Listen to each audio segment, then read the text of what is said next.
মুয়াজ্জিনগণ আজান দিয়ে থাকেন। আল্লাহর নবী বলছেন, আল মুয়াজ্জিনুনা আতওয়ালুন নাসি আনাকা ইয়াউমাল কিয়ামা। কিয়ামতের দিন সমস্ত মানুষেরা দাঁড়িয়ে থাকবে, কোটি কোটি মানুষেরা দাঁড়িয়ে থাকবে।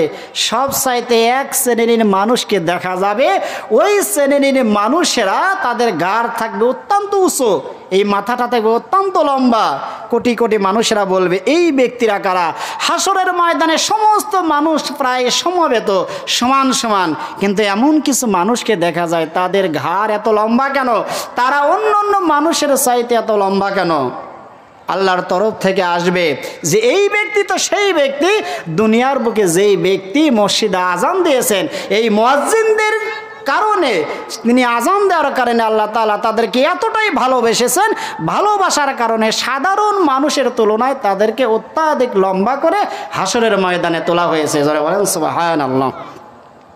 শুধু এখানেই শেষ নয়, আপনি মসজিদে একটু আজান দেবেন, দেখেন আজান দিলে আপনার আমল নামায় কতগুলো সওয়াব যোগ হবে।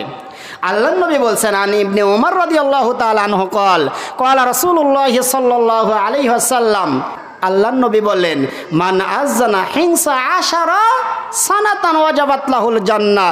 যদি কোনো মুসলমান বান্দা 12 বছর আল্লাহর ঘরে আজান দেয়, তাহলে ওই ব্যক্তির জন্য জান্নাত আল্লাহ তাআলা ওয়াজিব করে দেন। জোরে বলেন সুবহানাল্লাহ। অর্থাৎ আপনি 12টা বছর কোনো মসজিদে যদি আজান দিতে পারেন, আল্লাহর নবী বলছেন, মান আযানা হিংসা আশারা সানাতান ওয়াজাবাত লাহুল জান্নাহ। যেই ব্যক্তি কোনো মসজিদে গিয়ে 12 বছর আজান দিতে পারবে, আল্লাহ তাআলা তার উপর জান্নাত ওয়াজিব করে দিবেন।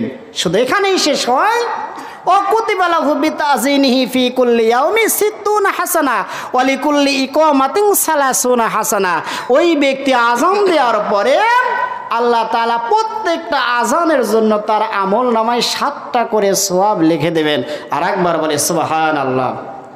অর্থাৎ ফজরের নামাজের আজান দিয়েছেন, আপনার আমল নামায়, নামাজ এখনো পড়েননি, আপনার আমল নামায় যোগ হয়েছে 7টা করে নেকি। এরপরে যখন নামাজ শুরু হয়ে যাবে, আপনি নামাজের ইকামত দিলেন, ওয়ালিকুল্লি ইকামাতিন 30 হাসানা। আল্লাহর নবী বলছেন, ওই ব্যক্তির আমল নামা ইকামত দেওয়ার কারণে 30টা করে নেকি আল্লাহ তাআলা লিখে দেবেন। আর একবার বলে সুবহানাল্লাহ। তাহলে আমি যদি 12 বছর কোনো মসজিদে আজান দেই, তাহলে আপনি যদি আজান দেন, আপনার জন্য জান্নাতটা ওয়াজিব হয়ে যাবে। আর যদি আজান দেওয়ার পরে আপনি ইকামত দিতে পারেন, তাহলে আপনার আমল নামায় কি হবে? 30টা করে নেকি যোগ হয়ে যাবে। তাহলে এই যে এতগুলো নেকি আল্লাহ তাআলা দান করবেন, শুধু মসজিদের সাথে আপনি ভালো সম্পর্ক রেখেছেন, মসজিদকে শুধু আপনি ভালোবেসেছেন, আল্লাহকে ভালোবেসে শুধু সেই মসজিদে গিয়ে আজান দিয়েছেন।